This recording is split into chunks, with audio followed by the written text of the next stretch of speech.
Ny mety ho toetry ny andro eny an-dranomasina ny alakamisy 10 septembre 10 amin'ny ora maraina hatramin'ny zoma 9 septembre 10 amin'ny ora maraina.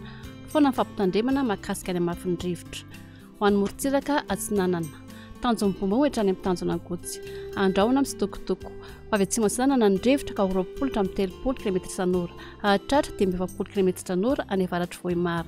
Anjabena herin-dranomasina. Avon'ny onja 2.10 metatra. Isy alin-drano avy atsimo atsinanana. Tanjona ankotsy hatramin'ny Manoro. Andrahona amin'ny sitokotoko. Ho avy atsinanana avatra atsinanana ny drivotra ka 20 km isan'ora.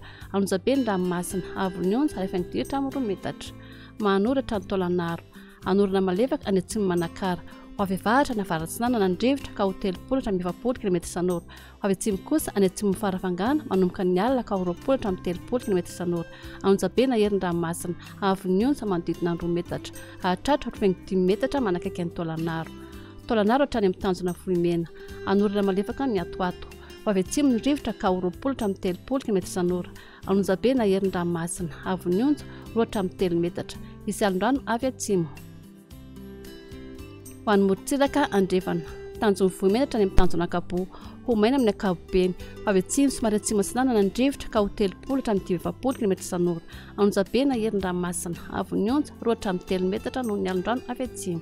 Tanjona Kabo hatrany amin'ny tanjona Filanandro. Andrahona amin'ny sitokotoko. Ho avy atsimo amin'ny ankapobeny ny drivotra ka 20 km isan'ora. Ateny Mpanonja ny onjabeny ranomasina. Avon'ny onja 2 metatra.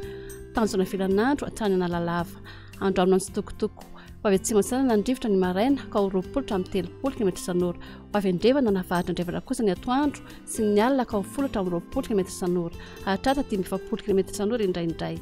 Ateny Mpanonja ny ranomasina. Avon'ny onja 8 metatra. Analalava hatrany amin'ny tanjona Bombaomby. Andrahona vitsy.